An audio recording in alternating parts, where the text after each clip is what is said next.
પ્રથમ પરીક્ષા છે તો તેના ગુજરાતી વિષયનું સંપૂર્ણ સચોટ સોલ્યુશન આ વિડીયોની અંદર આપણે જોવાના છે। તમે જોઈ શકો છો ગુજરાત બોર્ડ દ્વારા આ પેપર તૈયાર કરવામાં આવ્યું છે, એટલે ખૂબ ઉપયોગી છે। આમાંથી તમારું પેપર જે છે તૈયાર કરવામાં આવશે, એટલે ખાસ આ બધા પ્રશ્નો તૈયાર કરી દેજો। જે એક વાક્યમાં પ્રશ્નોના જવાબ આપવાના છે। પહેલો પ્રશ્ન છે, ગોપાળ બાપા પાઠને સાહિત્ય પ્રકાર લખો। તો ગોપાળ બાપા જે પાઠ છે એનો સાહિત્ય પ્રકાર તો શું થશે? નવલકથા ખંડ।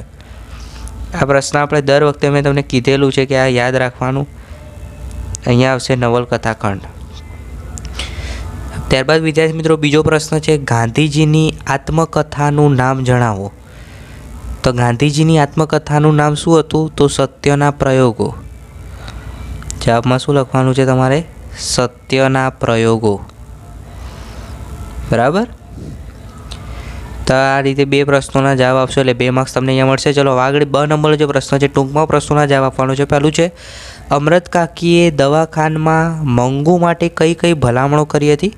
ત્યારબાદ જે બીજો પ્રશ્ન છે એ 2 પ્રશ્ન છે, બેમાંથી કોઈ પણ એક પ્રશ્ન લખો, કારણ કે અથવામાં પ્રશ્ન છે, બરાબર છે। આ 2 ગુણના પ્રશ્નો છે, ખાસ ધ્યાન રાખજો। જેની અંદર પહેલો પ્રશ્ન છે, ખાસ તૈયાર કરી દેજો, છાલ, છોતરા અને ગોટલા પાઠમાં લેખકે કીડીઓ વિશે કેવી ચિંતા વ્યક્ત કરી છે?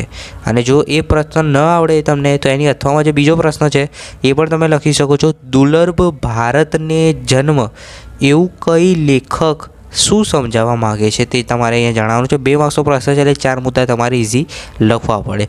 હવે આગળ વિદ્યાર્થી મિત્રો 4 ગુણનો એક પ્રશ્ન છે, સવિસ્તાર। તો આ રીતે તમને અથવામાં પ્રશ્ન પૂછેલો હશે, બરાબર। 2માંથી તમે કોઈ પણ એક પ્રશ્ન લખી શકશો। બંને મોસ્ટ આપી છે, ખાસ તૈયાર કરી દેજો। પહેલું છે, લોહીની સગાઈ શીર્ષકની યથાર્થતા ચકાસો। યથાર્થતા સમજાવવાની છે। અને બીજો પ્રશ્ન છે, છાલ, છોતરા અને ગોટલા પાઠમાંથી આપણને શું શીખવા મળે છે તે તમારે લખવાનું છે। 4 માર્ક્સનો પ્રશ્ન છે એટલે 8 થી 10 મુદ્દા તમારે લખવા પડશે।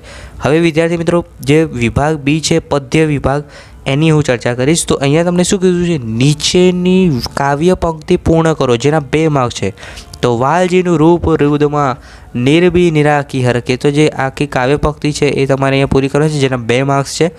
આગળ જે બ નંબરનો પ્રશ્ન છે એમાં ટૂંકમાં પ્રશ્નોના જવાબ આપવાનો છે। એક પ્રશ્નના 2 માર્ક્સ છે, એટલે અહીંયા તમને 2 પ્રશ્નો પૂછ્યા છે। અને આજે બીજા નંબરનો પ્રશ્ન છે અથવામાં છે, તો જોઈ લઈએ આપણે એ પણ। પહેલો પ્રશ્ન છે, ગુરુજરીના ગૃહકુંજે કાવ્યના આધારે કવિનો વતન પ્રેમ તમારે વર્ણવવાનો છે। ત્યારબાદ બીજો પ્રશ્ન છે, એમાં 2 પ્રશ્નો છે, 2માંથી તમે ગમે તે એક પ્રશ્ન લખી શકો છો, અથવામાં છે। પછી સામળિયેજી બોલ્યો કવિનો સાહિત્ય પ્રકાર અને તેના કવિનું નામ જણાવવાનું છે। એકદમ ઇઝી છે, કાવ્યનો સાહિત્ય પ્રકાર જણાવી દે અને કવિનું નામ લખશો એટલે 2 માર્ક્સ તમને મળી જશે। અને જો એ ન લખવું હોય તો નીચે કાવ્ય પંક્તિ આપી છે, એણે બબે તું તે કુળને ઉજાડ્યા। આ કાવ્ય પંક્તિ તમે સમજાવશો તો પણ તમને ઇઝીલી 2 માર્ક્સ મળશે, એટલે ખાસ તૈયાર કરી દેજો। હવે વિદ્યાર્થી મિત્રો જે ક નંબરનો પ્રશ્ન છે એમાં સવિસ્તાર છે, 4 ગુણનો એક પ્રશ્ન છે, 2માંથી તમે કોઈ પણ એક લખી શકશો। બંને ખાસ તૈયાર કરી દેજો, 100% ઉપયોગી થશે તમને। પહેલો પ્રશ્ન છે, શ્રી કૃષ્ણ સુદામાનું વિદ્યાર્થી જીવન તમારા શબ્દોમાં વર્ણવો। અને એની ઓરમાં બીજો પ્રશ્ન છે, કામ કરે ઈ જીતે કાવ્યના આધારે શ્રમજીવીની આભેલા વર્ણવવાનો છે। વિદ્યાર્થી મિત્રો હવે આપણે જોઈશું વિભાગ સી, વ્યાકરણ વિભાગ જે છે એ ખાસ ધ્યાનપૂર્વક જોશો, બરાબર છે। અને નોટબુક સાઈડમાં લાગજો, જેથી હું તમને જે રીતે સમજાવું એ રીતે તમે નોટબુકમાં લખતા રહેજો, જેથી તમને પરીક્ષામાં 100% ખૂબ ઉપયોગી થશે આ બધી માહિતી, અને તમે પૂરેપૂરા 50માંથી 50 માર્ક્સ જે છે લાવી શકશો, બરાબર। એટલે ખાસ ધ્યાન રાખજો। પહેલું પ્રશ્ન છે, નીચે આપેલા શબ્દની જોડણી સુધારીને લખો।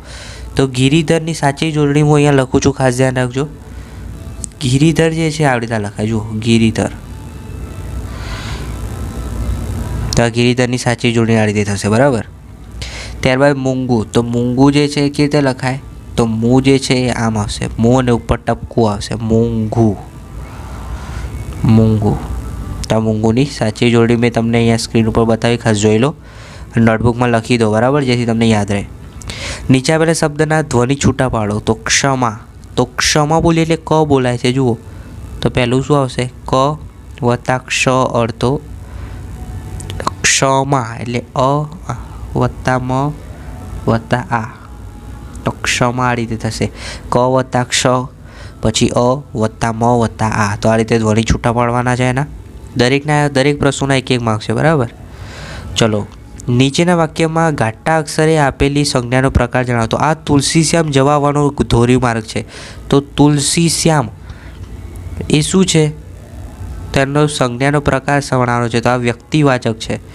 વ્યક્તિવાચક સંજ્ઞા છે ભાઈ. વ્યક્તિવાચક સંજ્ઞા. તુલસી શ્યામ જે છે એ વ્યક્તિવાચક સંજ્ઞા આવશે. બરાબર. હવે વિદ્યાર્થી મિત્રો ચોથો પ્રશ્ન છે, નીચેના વાક્યમાંથી વિશેષણ શોધી એનો પ્રકાર લખો. છતાં 2-4 બી ખાધા. હવે અહીંયા જુઓ 2-4 એ શું થયું? વિશેષણ થયું.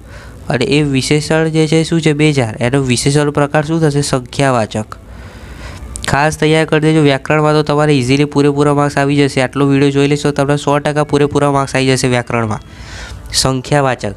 અને ક્યાંય વિદ્યાર્થી મિત્રો વિડીયો સ્કીપ ના કરતા સંપૂર્ણ જોજો. અને તમારા જે અન્ય વિષય છે ગણિત, વિજ્ઞાન, સામાજિક વિજ્ઞાન, અંગ્રેજી ધોરણ 9ના તમામ વિષયના પ્રથમ પરીક્ષાના પેપર સોલ્યુશનના વિડીયોની લિંક નીચે ડિસ્ક્રિપ્શનમાં આપી છે. તો એ બધા વિડીયો જોઈ લેજો જેથી તમે દરેકમાં 50માંથી 50 સારા એવા માર્ક્સ જે છે લાવી શકો.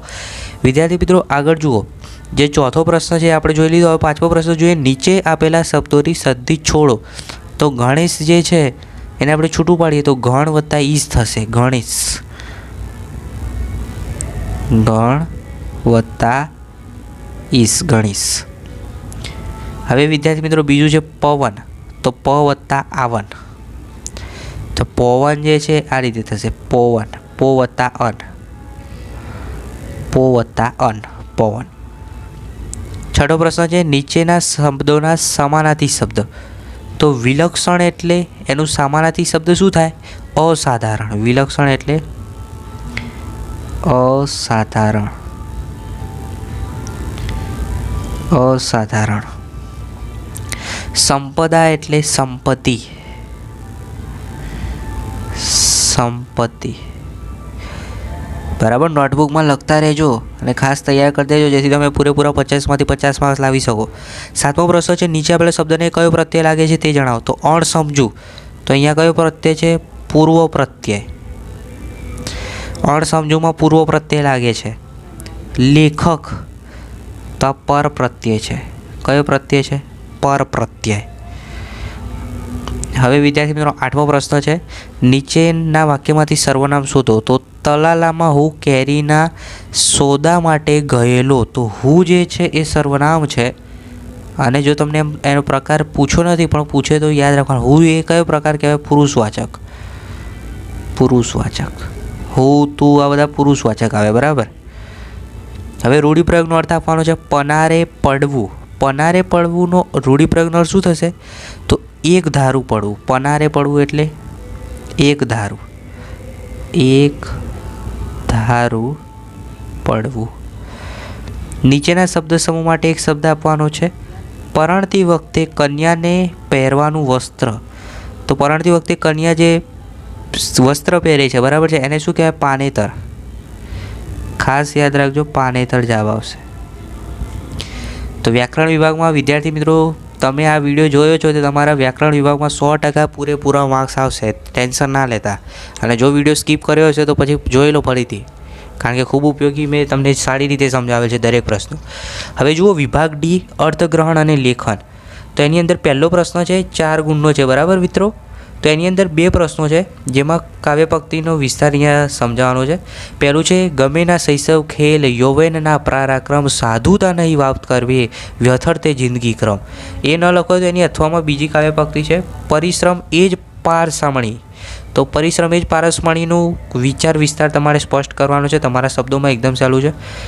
ત્યારબાદ વિદ્યાર્થી મિત્રો અહેવાલ છે. પહેલો છે, વિદ્યાર્થી જીવનમાં યોગ અને રમતગમતનું મહત્ત્વ સમજાવતો પત્ર તમારા મિત્રને લખો. આ 4 માર્ક્સનો પ્રશ્ન છે.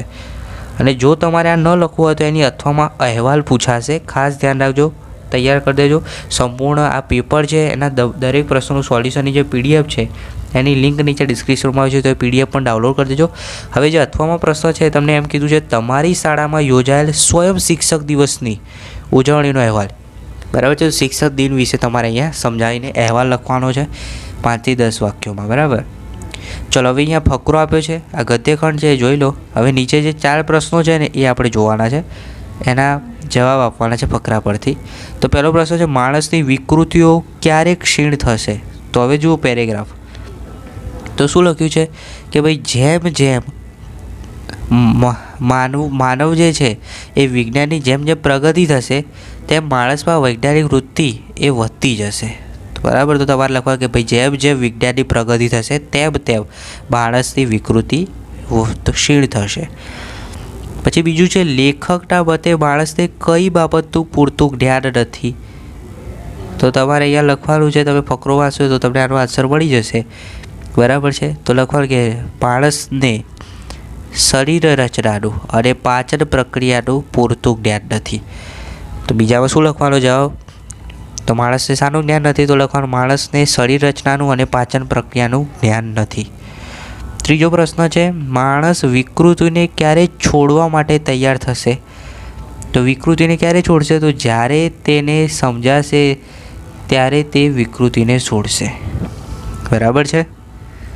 શું સમજાશે? તો શરીર રચના અને પાચન ક્રિયાનું પૂરતું જ્ઞાન આવશે ત્યારે તે વિકૃતિને છોડશે. ગદ્યખંડને યોગ્ય શીર્ષક આપો. તો શીર્ષક જે છે એના 1 માર્ક્સ છે. તો આનું શીર્ષક થશે સંસ્કૃતિ વિકૃતિ. સંસ્કૃતિ. તો તમે શીર્ષકમાં વિકૃતિ પણ લખી શકો, વિકૃતિ. બરાબર. વિદ્યાર્થી મિત્રો, એની અથવામાં કાવ્યખંડ આપ્યો છે. તો એના નીચે પણ 4 પ્રશ્નો છે. બરાબર. તો કાવ્યખંડ વાંચવાના છે. 4 પ્રશ્નોના જવાબ એકદમ ઇઝી છે. અને આનું શીર્ષક આપવાનો છે, એના પણ 1 માર્ક્સ છે. તો આનું શીર્ષક શું થશે? માનવીની જરૂરિયાત. માનવીની જરૂરિયાત. ત્યારબાદ વિદ્યાર્થી મિત્રો છેલ્લો પ્રશ્ન છે, જેમાં 8 ગુણનો નિબંધ પૂછ્યો છે. 2માંથી તમારે કોઈ પણ એક નિબંધ લખવાનો છે. બંને નિબંધ મોસ્ટ ટાઈમ છે, ખાસ તૈયાર કરી દેજો. પહેલું છે મોબાઈલ ઇન્ટરનેટના લાભાલાભ અને બીજું છે દીકરી વાલનો દરિયો.